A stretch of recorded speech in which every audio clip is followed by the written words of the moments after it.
datang, duduk, melihat Ahmad bin Hambal. Belajar apa? Belajar adab.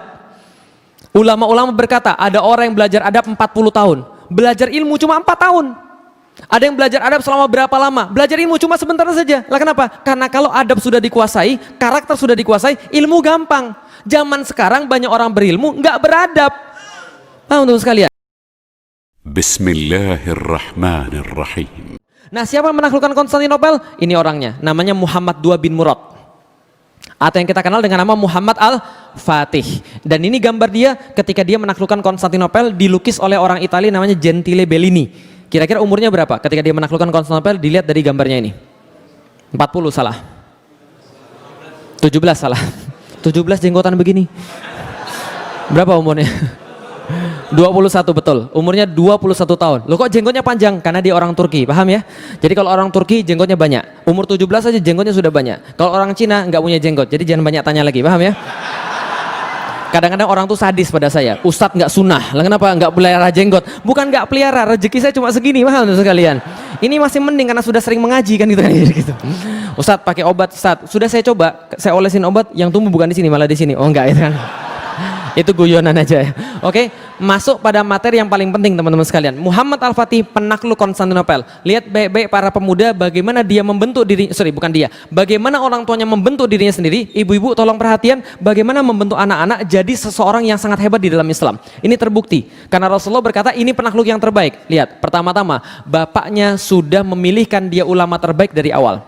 Jadi bapaknya memilihkan dia ulama yang terbaik dari awal. Mohon maaf, kadang-kadang kita salah pikir tentang pendidikan. Kita pikir pendidikan tentang masalah gedung. Kita pikir pendidikan tentang masalah kurikulum. Bukan, pendidikan itu masalah orang. Bukan masalah gedung, bukan masalah kurikulum. Bisa difahami sampai di sini teman-teman sekalian. Lah kenapa? Jadi gini ceritanya. Teman-teman sekalian, kesalahan pandangan orang Indonesia, pendidikan adalah transfer of knowledge.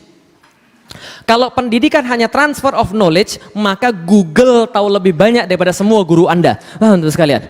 Google tahu lebih banyak daripada semua profesor Anda. Tapi pendidikan di dalam Islam bukan transfer of knowledge saja, tapi transfer of karakter. Ahmad bin Hambal pas lagi ngisi pengajian, itu yang datang ribuan. Yang bawa catatan itu cuma 100 orang di depan saja yang bawa catatan. Tapi yang lain nggak bawa catatan sama sekali. Cuma datang, duduk, melihat Ahmad bin Hambal. Belajar apa? Belajar adab. Ulama-ulama berkata, ada orang yang belajar adab 40 tahun. Belajar ilmu cuma 4 tahun. Ada yang belajar adab selama berapa lama? Belajar ilmu cuma sebentar saja. Lah kenapa? Karena kalau adab sudah dikuasai, karakter sudah dikuasai, ilmu gampang. Zaman sekarang banyak orang berilmu nggak beradab. Paham teman sekalian? Punya ilmu baru sedikit, ustadznya dikritik, Masya Allah. Sudah berani bilang ustadznya pasti masuk neraka, Masya Allah. Loh, antum belajar berapa banyak? Bisa dipahami sekalian? Nggak ada gunanya antum belajar ilmu kalau nggak ada adab. Maka Muhammad Al-Fatih pelajaran pertama dia pelajaran adab. Gurunya yang pertama namanya Syekh Ahmad Al-Qurani. Seperti namanya dia mengajarkan Al-Quran. Karena dasar daripada semua pendidikan harus Al-Quran. Maka dia ajari Muhammad Al-Fatih Al-Quran. Tapi ketika syekhnya ini mengajar, ini anak kok bandel banget. Maka dia bilang sama bapaknya, mohon maaf Sultan, ya gimana Syekh? Saya boleh mendidik anak anda sesuai dengan cara saya? Oh silakan saja Syekh, gak ada masalah. Dipanggil Muhammad Al-Fatih, sini kamu nak, sini kamu Muhammad. Sudah dibawain satu kayu. Ketika datang tanpa ada alasan apa-apa, ini ada dipukul pakai kayu, jetar. Kayu dipukul, anak ini langsung mentalnya down. Mentalnya down semenjak saat itu dia langsung hormat pada gurunya. Paham teman sekalian? Dia langsung hormat pada gurunya. Hasilnya 8 tahun hatam Al-Quran. Hafal Al-Quran, hafiz 8 tahun. Itu karena dipukul gurunya. Ketika sudah gede, Al-Fatih bilang, gara-gara pukulan itu saya jadi sayang sekarang. Kalau Syekh Ahmad nggak pernah mukul saya, mungkin saya nggak jadi seperti sekarang. Paham ya? Jadi kalau guru yang benar, pukulannya aja bisa buat antum hafal Al-Quran. Saya karomah pukulannya saja itu. Lah karena kalau guru yang benar, zaman now gitu kan ya, ada anak dipukul sama kemudian gurunya, balik ke rumah lapor bapaknya lapor Komnas HAM, paham sekalian. Ini terjadi, lapor polisi, ini terjadi. Lah kenapa? Sudah nggak lagi khidmat pada gurunya. Zaman dulu saya tuh takut banget sama guru saya. Lah itu mana khidmat namanya? Karena kenapa? Ingat baik-baik, kemarin saya sudah bilang, ilmu nggak datang daripada Anda yang cari. Ilmu itu Allah yang memberi, dan Allah memberi ilmu bisa jadi karena gurunya ridho.